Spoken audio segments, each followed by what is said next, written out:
আসসালামু আলাইকুম রহমতুল্লাহি ওবরকাতুহু। সম্মানিত দর্শক, একটি বিষয় মানুষের মুখে মুখে ফিরছে। সেটি হলো খুব দ্রুত আওয়ামী লীগের কিছু নেতাকে ফাঁসিতে লটকানো হবে এবং এটা এতটা ব্যাপকভাবে আলোচিত হচ্ছে যেটি বলার মতো নয়।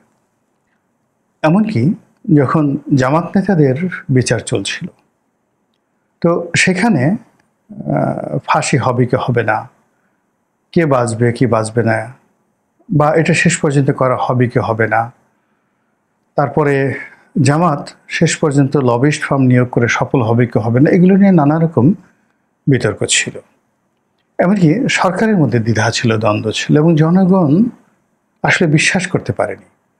যেমন দেলোয়ার হোসেন সাঈদীর ফাঁসি হবে না বা হওয়া উচিত নয়, এটা নিয়ে সরকারের ভিতরে, আওয়ামী লীগ সরকারের ভিতরে বাইরে দ্বিধা ছিল, দ্বন্দ্ব ছিল, বক্তব্য ছিল, কাউন্টার বক্তব্য ছিল, এরকম নানা বিষয় ছিল। কিন্তু যখন কোনো একটা বিষয় জনগণের মুখে মুখে চলে আসে, তখন আসলে সেই বিষয়গুলো ঘটে। মানুষের মুখে জয়, মানুষের মুখে ক্ষয়, মানুষের মুখে পরাজয়, মানুষের মুখেই বিজয়। এটি প্রকৃতির বিধান। আল্লাহ যখন কোনো কিছু ঘটাতে চান, তখন তিনি মানুষের মুখ দিয়ে, তার বান্দাদের মুখ দিয়ে এই কথাগুলো বলিয়ে ফেলেন। ২ নম্বর হলো যে, যখন কোনো একটা ঘটনা ঘটে, প্রকৃতি সিগন্যাল দেয়, নানা রকম সিগন্যাল দেয়, এবং সেই সিগন্যালের বাইরে কখনো কোনো ঘটনা ঘটে না। বসন্তের সময় কোকিল ডাকে, ফুল ফোটে, মৃদুমন্দ বাতাস, ইংরেজিতে যেটিকে বলা হয় ব্রিজ, সেই মৃদুমন্দ বাতাস প্রবাহিত হয়, আপনি বুঝতে পারেন বসন্ত আসছে। শীত যখন আসে, গ্রীষ্ম আসে, আমরা সবাই টের পাই। কিন্তু কালবৈশাখী শুরু হওয়ার আগে কিছু আলামত আপনি বুঝতে পারেন যে কালবৈশাখী হবে। যখন ভূমিকম্প হবে, তখন প্রকৃতির কিছু প্রাণী অস্বাভাবিক অস্থিরতা দেখায় এবং আপনি বুঝতে পারবেন যে ভূমিকম্প হচ্ছে। যেমন সাপ ৫০০ মাইল দূরে ভূমিকম্প হবে, সেটা সাপ বুঝতে পারে। এরকম প্রকৃতিতে নানা রকম ঘটনা ঘটে। প্রকৃতির কিছু প্রাণী আছে, সমুদ্রে যখন সুনামি হবে, সমুদ্রের কিছু প্রাণী বুঝতে পারে এবং তাদের আচরণের উপর ভিত্তি করে যারা গবেষক, তারা বলে দেয় যে সুনামি আসছে।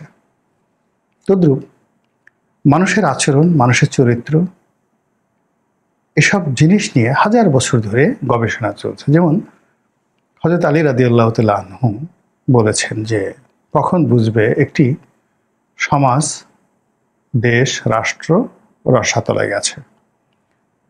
দেখেন, খুব সাধারণ কথা, যখন দেখবে সেখানে দরিদ্র মানুষেরা অধৈর্য হয়ে পড়েছে। আপনি আমাদের দেশের সাধারণ মানুষ যারা আছে, তাদেরকে দেখবেন যে কিছু হলেই তারা খুব আলহামদুলিল্লাহ, ভালো আছে, কখনো অভিযোগ করে না। একটা রিক্সাওয়ালা, সাধারণ মানুষ, গরিব, খেটে খাওয়া মানুষ, পরনে কাপড় নেই, কিন্তু অসীম ধৈর্য। জিজ্ঞেস করলে বলবো আলহামদুলিল্লাহ, ভালো আছি, পেটে ক্ষুধা না, কোনো সমস্যা নেই, ভালো আছি। এটা হলো আল্লাহর পক্ষ থেকে গরিবদের জন্য একটা নিয়ামত। তো এই গরিব যখন অধৈর্য হয়ে যায়, অস্থির হয়ে যায়, গালাগাল করে এবং অবাধ্য, কোনো কিছুতেই তারা আর অনুগত থাকে না, ভয় ডর থাকে না, তখন সেই সমাজটি, রাষ্ট্র, দেশ রসাতলে গেছে। এটা বুঝতে হবে। কে বলেছেন? আলী রাদিয়াল্লাহু তাআলা আনহু। জিনিসটা বুঝে দেখেন যে কি জ্ঞানের আধার তিনি ছিলেন। এখন আমাদের দেশের গরিব মানুষের অবস্থা দেখেন, চিন্তা করেন। এরপর উনি বলেছেন যে ধনীরা দেখবেন কৃপণ হয়ে গেছে। এটাও একটা বিরাট ব্যাপার, সাইকোলজিক্যাল ব্যাপার। ধনীরা, আল্লাহ যখন ধন সম্পদ দেন বা কেউ যখন অর্জন করে, এমনকি ডাকাত, মানে সেও রবিনহুড হওয়ার চেষ্টা করে, চোর, সে চৌধুরী হওয়ার চেষ্টা করে, যে আমি এতকাল চুরি চামারি করেছি, এখন বড় একটা বাড়ি করব, দান খয়রাত করব, আমি এখন চৌধুরী হব। তারপরে যাকে বলা হয় অন্য নিচু বংশ বা নিম্ন বর্ণ থেকে টাকা পয়সার মালিক হয়েছে, তাকে জমিদারি কিনতে হবে, তারপরে তাকে নমিনেশন কিনতে হবে, এমপি হতে হবে, মন্ত্রী হতে হবে, এই জিনিসগুলো থাকে। কিন্তু এমন একটা সময় আসে যে মানুষ আর এই জিনিসগুলো হতে চায় না। সে তার টাকাটা লুকিয়ে রাখে, খরচ করতে চায় না এবং কৃপণ হয়ে যায়, দান খয়রাত কোনো কিছু করে না, সমাজ রসাতলে যাবে। টাকা হলেই মানুষ এই ভালো কাজগুলো করতে চায়। আর যখনই একটা সমাজে টাকাওয়ালারা টাকাটা লুকিয়ে ফেলে, টাকাটা ব্যাংক থেকে সরিয়ে ফেলে, টাকাটা পাচার করে দেয়, টাকাটা সে শো করে না, 1000 কোটি টাকার মালিক কিন্তু ছেঁড়া গেঞ্জি পরে সে ঘুরতে থাকে, ইট মিনস সমাজটা রসাতলে গেছে। আর অযোগ্য লোক রাষ্ট্র ক্ষমতায় বসে, মূর্খরা এখানে পণ্ডিতদের উপর আধিপত্য বিস্তার করে। বোঝার চেষ্টা করেন। তো এগুলো মানে মানুষকে নিয়ে এই কথাগুলো তো সে 1400 বছর আগে হযরত আলী রাদিয়াল্লাহু তাআলা আনহু বলেছেন। আবার আপনি যদি আরও আগে যান, এরিস্টটল, সক্রেটিস, প্লেটো, সফোক্লিস, আরও অনেকে, কনফুসিয়াস, তাও, আমাদের ভারতবর্ষের মনু, যে মনুসংহিতা থেকে শুরু করে ভারতের যে সকল বিখ্যাত বিখ্যাত পণ্ডিত রয়েছে, সে কালিদাস থেকে শুরু করে সেই বাল্মীকি, সবাই এ সকল কথা বলে গেছেন। মানুষের মুখে জয়, মানুষের মুখে ক্ষয়। তো এই মানুষের মুখ দিয়ে একটা সময় বের হয়ে গিয়েছিল যে শেখ হাসিনা পালিয়ে যাবেন, আওয়ামী লীগের পতন হবে এবং পালানোর রাস্তা পাবে না। এরকম কথা দেখেন 2022-23 সনে জনগণের মুখে বের হয়ে গেল।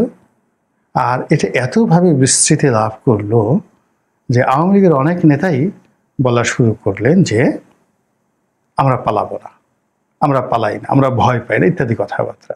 তো এটা মানুষের মুখ দিয়ে বের হয়ে যায়। ঠিক এই সময়টিতে মানুষের মুখ দিয়ে অনেকগুলো কথা বের হয়ে গেছে যে ইউনূস ভালো করতে পারবে না, ইউনূস টিকতে পারবে না, এই উপদেষ্টাদের পালাতে হবে, কেউ বলছে পালানোর জায়গা পাবে না। এই কথাগুলো কিন্তু মানুষের মুখে মুখে ফিরছে। এখন এগুলো বন্ধ করবেন আপনি কিভাবে? আবার একইভাবে এই যে বলা হচ্ছে যে আওয়ামী লীগের যে নেতাদেরকে আটক করা হয়েছে, নির্বাচনের আগে তাদেরকে ফাঁসিতে লটকানো হবে। কিভাবে হবে, কি হবে, উই ডোন্ট নো। এটা সম্ভব, আদৌ সম্ভব, আইনগতভাবে সম্ভব কিনা, বিচারকরা কেন এই কাজ করতে যাবেন, ইত্যাদি ইত্যাদি, হাইকোর্টে যাবে, বহু বছর লাগবে, মানে এগুলো ডাজ নট ম্যাটার। কিন্তু মানুষের মুখ দিয়ে বের হয়ে গেছে যে নির্বাচনের আগে আওয়ামী লীগের কয়েকজন নেতাকে ফাঁসিতে টানানো হবে এবং নামও পাবলিকের মুখে মুখে চলে আসছে।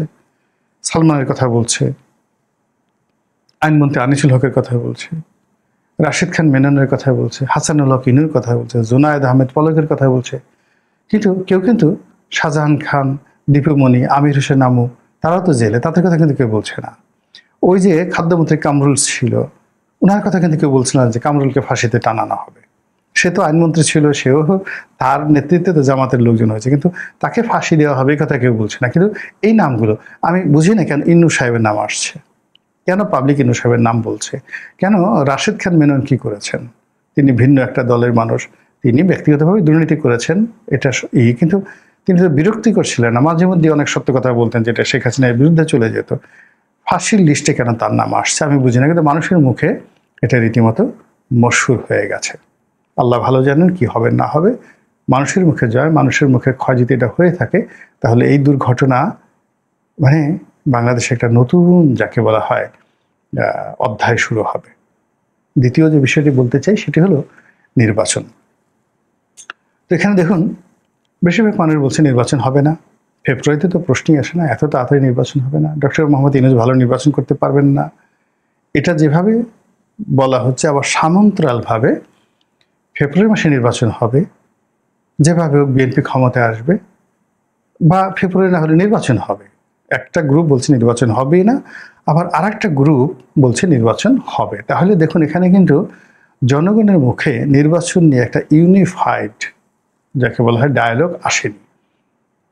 কেউ কিন্তু বলছে না যেমন না দুনিয়া উল্টে গেলে এদেরকে ফাঁসি দেওয়া যাবে না বা ফাঁসি হবে না, এটা অসম্ভব একটা বিষয়, এই কথা কিন্তু কেউ বলছে না। কিন্তু নির্বাচনের ব্যাপারে একটা পক্ষ যেভাবে বলছে আর একটা পক্ষ বিতর্ক করছে। তো যেখানে বিতর্ক আছে সেখানে কিন্তু অস্তিত্ব থাকে, মানে নির্বাচন টুডে অর টুমরো হবে। কিন্তু এক পক্ষ যদি বলতো যে নির্বাচন একেবারে হবেই না, এবং সবাই যদি বলতে হবে না, তাহলে সেটা নিয়ে আর একটা ব্যাপার ছিল। কাজেই নির্বাচন প্রসঙ্গটা আছে, কিন্তু যেটা ভয়ানক সেটা হলো এই যে নির্বাচনের আগে আওয়ামী লীগকে ভয় দেখানোর জন্য, আওয়ামী লীগকে নিয়ন্ত্রণ করার জন্য এবং জনগণের মধ্যে আওয়ামী বিদ্বেষ এবং আওয়ামী ভীতি তৈরি করার জন্য আওয়ামী লীগের নেতাদেরকে টার্গেট করে ফাঁসিতে ঝুলানোর যে কথা মানুষের মুখে মুখে ফুটে উঠেছে, এটাই হলো একটা ডেঞ্জারাস লক্ষণ।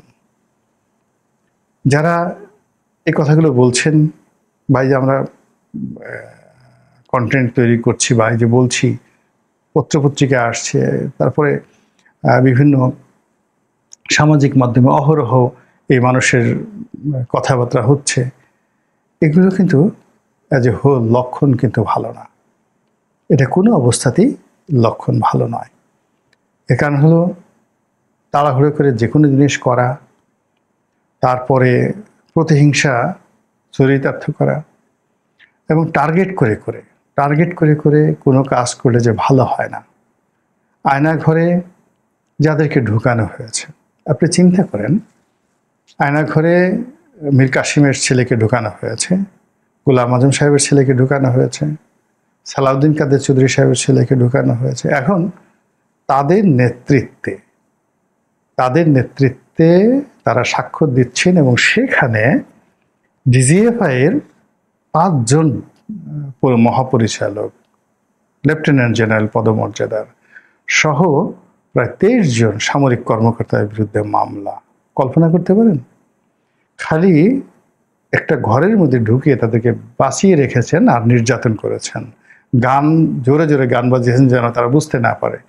তার পরিণতিতে যদি এটা হয়, তাহলে খুব তাড়াহুড়ো করে এই যে ইনু সাহেব, মেনন সাহেব, মানে যাদের নাম ফাঁসির তালিকায় এসে যে ভাইব তৈরি করা হয়েছে, এটা হবে কি হবে না আল্লাহ ভালো জানেন। যেহেতু মানুষের মুখে উঠে গেছে, এই জন্য আমি খুব আতঙ্কগ্রস্ত। কিন্তু যেটা যদি হয়, এটা যদি হয়, আগামীতে এটার যে ইফেক্টটা হবে, সাইড ইফেক্টটা হবে, আফটার ইফেক্টটা হবে, এটা এতটা ভয়াবহ, এতটা ভয়ঙ্কর হবে, যেটা পুরো আমাদের সমাজের ভিত্তিমূলকে নাড়িয়ে দেবে।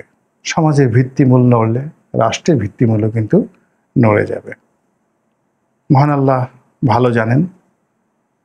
শুধু যে বিষয়গুলো আমি জানি বা আমি শুনেছি, সেই কথাগুলো বললাম। ভুল ত্রুটির জন্য আল্লাহর কাছে মাপ চাই। আসসালামু আলাইকুম ওয়া রাহমাতুল্লাহি ওয়া বারাকাতুহু।